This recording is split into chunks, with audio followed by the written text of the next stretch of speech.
British మ్యూజియంలో ఉంది. అమరావతికి ఒక గ్యాలరీ ఉంది. శాతవాహనుల కాలంలో అమరావతి రాజధానిగా ఆనాడు పరిపాలించిన నగరం అది.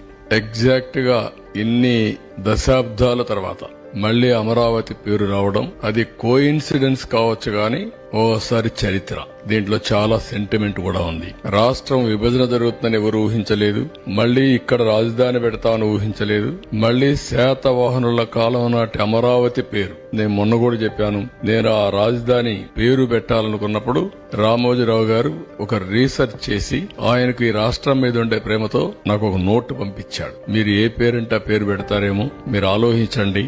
ఇది ఒక చరిత్ర సృష్టించే నగరం కాబట్టి నేను కూడా పరిశోధన చేశాను. నాకుండే వనరులతో పరిశోధన చేసిన తర్వాత ఈ నగరానికి ఈ పేరు పెడితే చాలా బాగుంటుందని ఆయన ఒక సూచన చేశాడు. సూచన చేసిన తర్వాత నేను కేబినెట్ లో 10 మందితో డిస్కస్ చేశాను.